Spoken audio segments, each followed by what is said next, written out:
Que lorsque l'État décide de déclarer une zone d'utilité publique, il doit en informer les personnes riveraines, en tout cas impactées par le projet, de ce que, dans un avenir plus ou moins proche, l'État envisage d'occuper l'espace en leur lieu et place, donc de ces personnes-là, en vue de réaliser un projet d'intérêt commun, ce qu'on appelle déclaration d'utilité publique.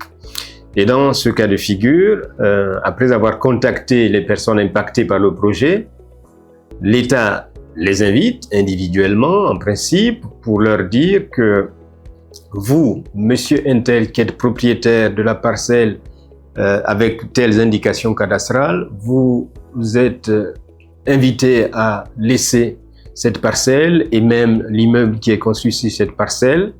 Vous serez certainement relogé ailleurs, mais pour l'instant, l'État doit récupérer cette terre qu'il vous avait attribuée auparavant en raison du projet d'utilité publique qu'il envisage de mettre en place. Donc les droits sont des droits relativement classiques. Ce que les personnes impactées par l'expropriation peuvent espérer, c'est simplement c'est le paiement d'une somme qui leur permettent de se reloger ailleurs. Véritablement, c'est ça. Le droit, c'est que bon, vous ne pouvez pas être exproprié sans être indemnisé.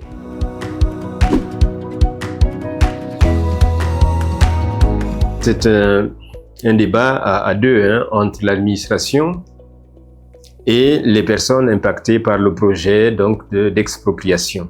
L'indemnisation se passe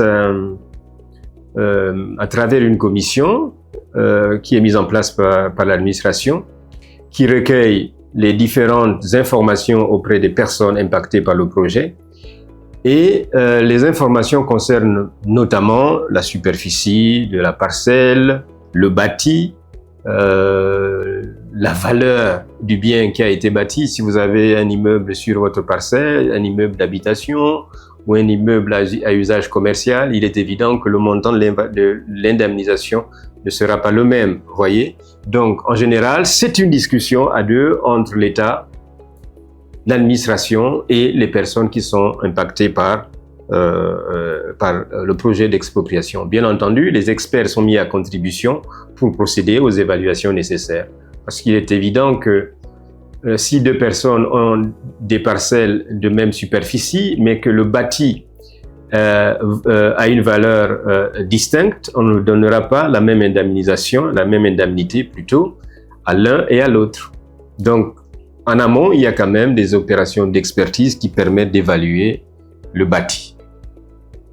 Il est évident que si vous êtes exproprié dans la zone du centre-ville, l'indemnisation ou l'indemnité plutôt que vous recevrez ne sera pas de même niveau que si vous habitiez dans un quartier sous-intégré, par exemple.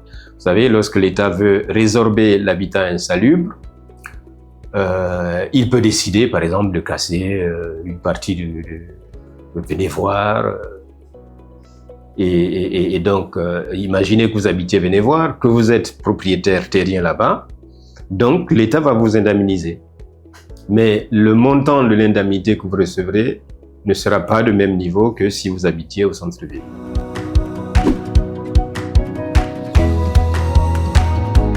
Il faut le dire immédiatement, non, véritablement, l'État n'indemnise pas à la valeur nette exacte, la valeur vénale du bien que vous aviez avant l'expropriation.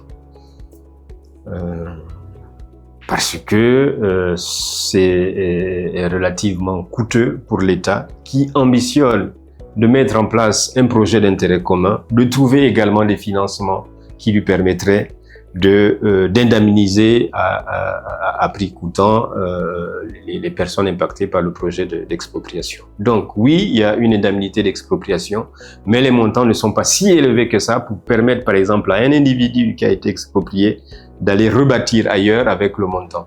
Ne serait-ce que parce que lorsqu'il avait construit sa maison en 2000 par exemple, l'année 2000, et que l'expropriation intervient en 2024, les coûts de matériaux en 2024 sont plus élevés, ces coûts sont plus élevés qu'en l'an 2000. Donc il est évident que même si on lui attribue la somme de 50 millions, par exemple, somme à laquelle sa maison a été évaluée, il est évident qu'il pourra difficilement aller construire ailleurs une maison de même standing pour ou avec la somme de 50 millions. Donc oui, il y a un principe, c'est qu'il faut indemniser, mais les indemnités ne vont pas toucher le ciel quand même.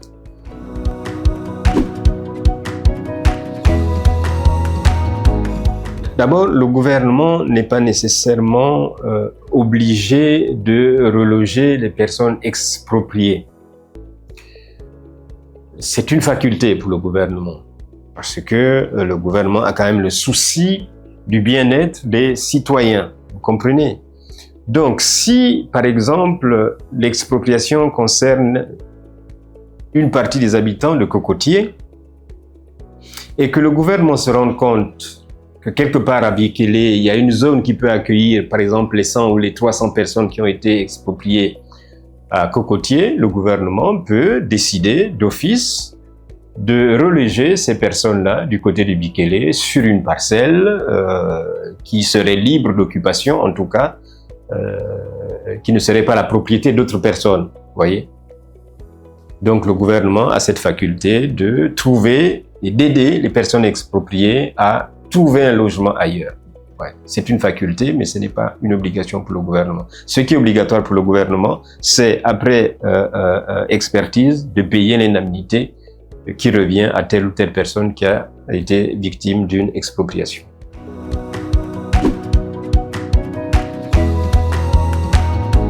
Le mot de fin, c'est que bon, l'expropriation, c'est une matière en droit qui est une matière très technique, c'est vrai, et en tant que phénomène social, c'est un phénomène généralement douloureux parce que souvent, il s'agit de priver une personne ou un groupe de personnes d'un environnement dans lequel ils ont toujours vécu pendant des années pour les transplanter ailleurs. Donc, l'expropriation est généralement vécue comme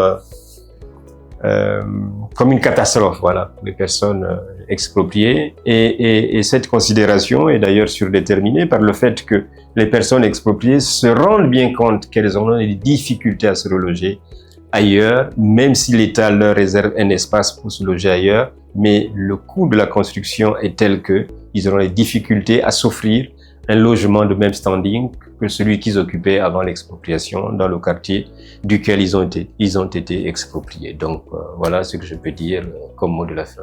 Je vous remercie.